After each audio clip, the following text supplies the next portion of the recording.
میں اس ممبر سے کیا کیا اختیار پڑھوں کہ حسین اپنے عزادار کو کتنے اختیاروں سے نوازتا۔ ایک شخص نے مولا سے پوچھا، مولا تیرے جد حسین کی عزاداری کا اختیار ہے، اس سے ملتا کیا ہے، اجرت کیا ملتی ہے؟ امام نے کہا اس سے بڑا اجر کیا ملے گا کہ وہ جب قیامت والے دن اٹھے گا تو اپنی مرضی کے 70 گناہگاروں کو جنت میں لے کے جائے گا۔ اس نے کہا مولا اس کے علاوہ کیا اجر ملتا ہے؟ مولا نے فرمایا اس کے علاوہ اجر یہ ملتا ہے جب اس کی پہلی رات قبر میں آتی ہے اس کے گرد کی 40 قبروں سے عذاب اٹھا لیا جاتا ہے۔ جب 40 قبروں سے عذاب اٹھا لیا جاتا ہے، جن قبروں میں عذاب ہو رہا ہوتا ہے، وہ مرنے والے فرشتوں سے پوچھتے ہیں ہماری کوئی نیکی کام آئی ہے؟ وہ کہتے کوئی نیکی نہیں ہے۔ پھر عذاب کیوں ختم ہوا؟ وہ کہتے شکر کر تیرے قبرستان میں حسین کا عزادار آ گیا۔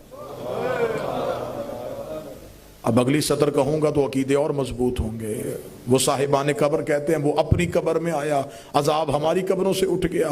وہ دیکھتے ہیں آج اس کی قبر پہ پہلی رات ہے، آج اس کی قبر پہ رونے حسین کی ماں آ رہی ہے۔ آواز پروردگار آ گئی ہے، فرشتوں کو واپس بلاؤ، آج زہرا آ رہی ہے۔ نور کی ہماری اس عزادار کی قبر پہ اترتی ہے۔ شہزادی رو کے کہتی ہے تو دنیا میں پوچھا کرتا تھا کہ حسین کی مجلس کہاں ہو رہی ہے؟ تو نے دنیا میں حسین کو تنہا نہیں چھوڑا، میں تجھے قبر کی رات تنہا نہیں چھوڑوں گی۔ قبر کے اندر امیر المومنین ہیں، قبر کے باہر شہزادی کونین ہیں۔ بی بی کہتی ہے میرے اللہ میں تب تک قبر سے اٹھوں گی نہیں جب تک میں اس کی بخشش نہیں چاہتی۔ میرے اللہ اس قبر کے اندر وہی ہے، کوٹری میں تنگ و تریک کمرے میں وہی ہے جو میرے حسین کو بھولتا نہیں تھا۔ میرے اللہ میں اس کے احسان کا بدلہ دینے آئی ہوں، میں اسے تنہا نہیں چھوڑوں گی۔ کتنی بڑی فضیلت ہے کہ روتے تم ہو، تمہاری رخسار پہ آنسو نہیں جاتا، زہرا کے رومال پہ جاتا۔ مصر کا ایک شیعہ تھا، ہر سال اپنے گھر میں عزاداری کرواتا تھا۔ میں تمہیں عزاداری کی اہمیت بتا دوں کتنی ہے۔ ہر سال اپنے گھر میں عزاداری کرواتا، امیر تھا۔ ایک سال ایسا آیا کہ اتنا غریب ہو گیا کہ گھر کے برتن بھی بک گئے، کچھ نہ بچا حسین کی عزاداری کروانے کے لیے۔ محرم کا چاند آیا اور چھت پہ کھڑے ہو گئے، چاند کو دیکھ کر رو پڑا، رو کے کہتا ہے چاند تو میری زندگی میں طلوع نہ ہوتا، تو طلوع ہوتا میرے گھر میں حسین کے نوحے پڑے جاتے، مجلس ہوتی، نیاز کا اہتمام ہوتا، تو بھی آ گیا، میرے گھر میں انتظام بھی کوئی نہیں۔ ابھی چاند سے شکوے کر رہا تھا، یا پیچھے سے اس کی زوجہ آئی، کاندھے پہ ہاتھ رکھ کے کہتی چاند سے گلہ نہ کر، جب قیمتی چیز گھر میں پڑی ہو پھر غربت کے شکوے نہیں کرتے۔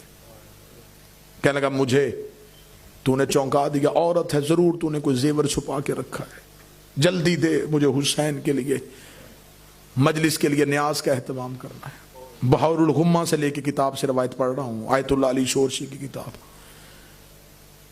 عورت آگے آگے چلی، شوہر پیچھے پیچھے چلا۔ کتاب کہتی وہاں آئی جہاں کمرے میں 2 بیٹے سو رہے تھے، بیٹوں کے سرہانے آ کے کھڑی ہوئی۔ شوہر دیکھ کہتا میں تیرا مطلب سمجھا نہیں، رو کے کہتی ہے میرے گھر میں ان سے قیمتی چیز کوئی نہیں۔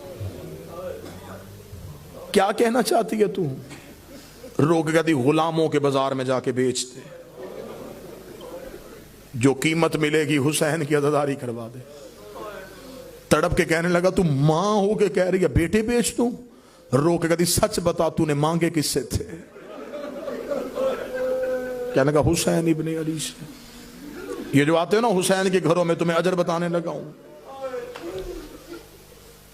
کہ جنہوں نے ایک ایک پیسہ اکٹھا کر کے یہ حسین کا گھر لیا ہے نا، تمہیں اجر بتانے لگا ہوں، تمہیں زہرا اجر کیا دے گی؟